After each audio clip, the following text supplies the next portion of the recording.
Assalamualaikum warahmatullahi wabarakatuh. Perkenalkan, nama saya Syara Alifah dengan NPM 3020210365 yang pada kesempatan kali ini akan menjelaskan tentang penyelesaian sengketa bisnis melalui arbitrase dengan dosen pengajar Bapak Wibisono Udoyo SHMH dan juga Bapak Profesor Dr. Edi Tut Hendratno SHMSI FCB ARAB dari kelas alternatif penyelesaian sengketa untuk penilaian ujian akhir semester.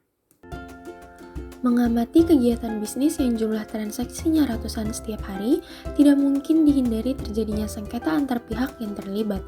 Setiap segala jenis sengketa yang terjadi selalu menuntut pemecahan dan penyelesaian yang cepat. Makin banyak dan luas kegiatan perdagangan, frekuensi terjadinya sengketa makin tinggi. Hal ini berarti semakin banyak sengketa harus diselesaikan. Sengketa bisnis diakibatkan oleh praktek bisnis yang tidak sesuai dengan isi kontrak dalam perjanjian bisnis, seperti berbeda pendapat, beda pemahaman, dan berbeda penafsiran oleh para pihak dan tidak terpenuhinya hak dan kewajiban yang telah disepakati dalam kontrak bisnis dapat menimbulkan sengketa bisnis.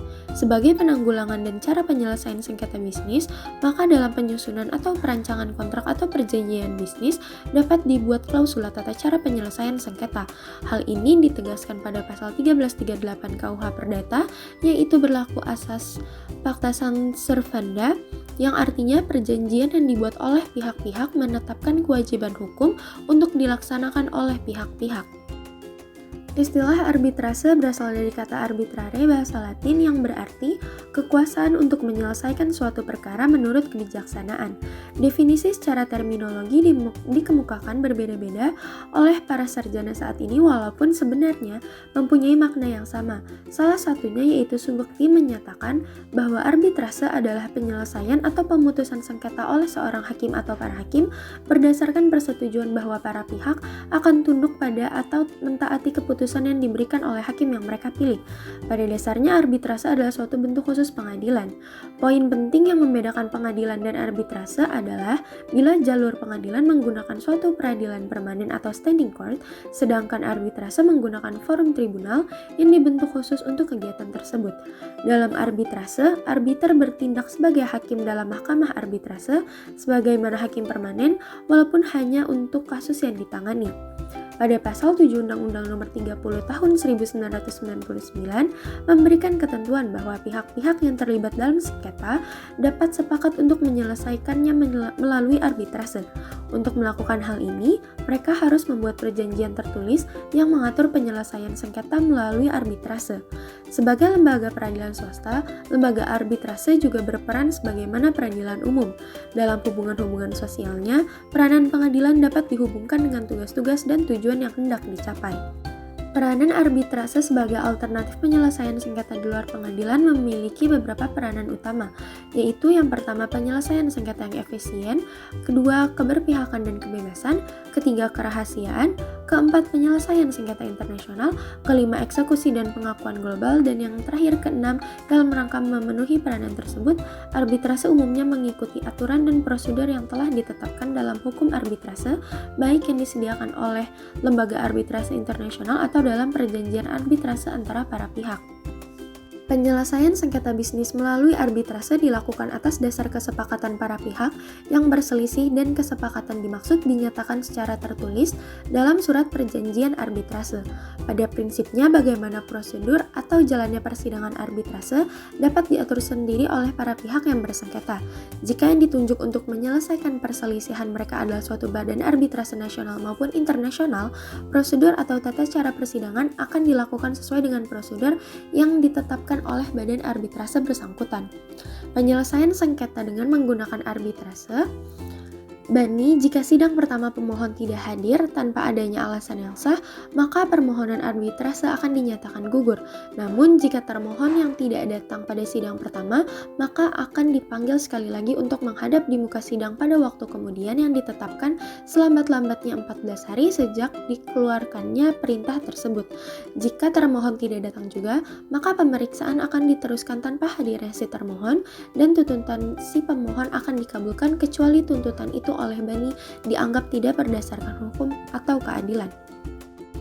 Apabila para pihak telah setuju atau sepakat untuk mengajukan sengketa mereka kepada Badan Arbitrase Nasional Indonesia, atau dalam klausula arbitrase telah diperjanjikan bahwa sengketa akan diselesaikan menurut peraturan prosedur BANI dan diperjanjikan pula akan diselesaikan oleh arbiter yang ditunjuk oleh badan tersebut. Prosedurnya adalah sebagai berikut. Yang pertama, permohonan arbitrase. Sebelum diajukan permohonan pemeriksaan arbitrase, dalam hal timbul sengketa, pemohon sebagai pihak yang akan membawa perkaranya harus memberitahukan kepada termohon sebagai pihak lawannya bahwa syarat arbitrase yang diadakan oleh pemohon atau termohon telah berlaku. Yang kedua, apabila para pihak tidak menunjuk seorang arbiter, maka ketua BANI akan menunjuk suatu tim yang terdiri atas 3 orang arbiter yang akan memeriksa dan memutus sengketanya. Jika sengketa itu dianggapnya sederhana dan mudah, Ketua BANI akan menunjuk seorang arbiter tunggal untuk memeriksa dan memutusnya. Arbiter ditunjuk oleh Ketua BANI itu dipilih dari para anggota tidak tetap BANI. Lalu yang ketiga, proses pemeriksaan dan tenggang waktu. Segera setelah diterima jawaban dari si termohon atas perintah Ketua BANI, salinan jawaban tersebut diserahkan kepada pemohon. Bersamaan dengan itu, Ketua BANI memerintahkan kepada kedua belah pihak untuk menghadap di muka sidang arbitrase pada waktu yang ditetapkan. Apabila pada hari yang telah ditetapkan lagi itu termohon tanpa suatu alasan tidak datang menghadap juga, maka pemeriksaan akan diteruskan tanpa hadirnya si termohon dan tuntutan pemohon akan kecuali tuntutan itu oleh majelis dianggap tidak berdasarkan hukum atau keadilan. Selambat-lambatnya 14 hari terhitung mulai dari hari dikeluarkannya perintah itu dengan pemberitahuan bahwa mereka boleh mewakilkan kepada seorang kuasa dengan surat kuasa khusus. Apabila si termohon setelah lewat 30 hari sebagaimana disebutkan dalam perintah pertama Ketua BANI tidak menyampaikan jawabannya, Ketua BANI akan memerintahkan memanggil kedua belah pihak. Jawabannya atau paling lambat dalam sidang pertama, si termohon dapat mengajukan tuntutan balasan. Tuntutan balasan ini oleh majelis akan diperiksa dan diputus bersama-sama dengan tuntutan asli si termohon. Selanjutnya, ketentuan pada pasal 29 Undang-Undang Nomor 30 Tahun 1999, para pihak yang bersengketa mempunyai hak dan kesempatan yang sama dalam mengemukakan pendapatnya masing-masing. Dan bila perlu para pihak diwakili oleh kuasanya dengan surat kuasa khusus, maka oleh ketua majelis kedua belah pihak dipersilahkan bukti-bukti yang oleh merasa dianggap perlu untuk menguatkan pendiriannya tersebut. Apabila dianggap perlu, ketua baik atas permintaan para pihak maupun atau prakarsa majelis arbitrase sendiri dapat memanggil saksi atau ahli untuk didengar keterangannya.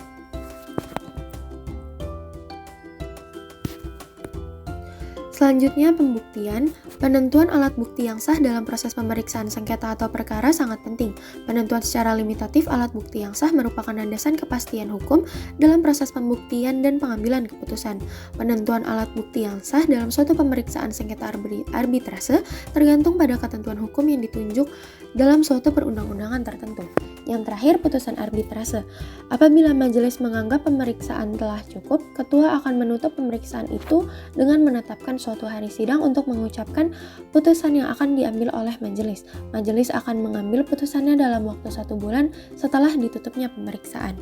Kesimpulannya, dalam proses penyelesaian sengketa melalui arbitrase, pihak yang terlibat harus sepakat untuk mengikuti aturan yang dituangkan dalam perjanjian arbitrase. Tahapan penyelesaian sengketa melalui arbitrase dimulai dengan pengajuan permohonan arbitrase. Setelah itu kedua belah pihak menunjuk arbiter dan proses pemeriksaan serta persidangan dilakukan.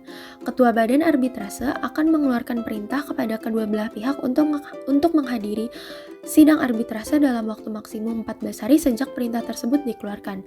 Di dalam sidang arbitrase, kedua belah pihak akan berusaha mencapai perdamaian terlebih dahulu.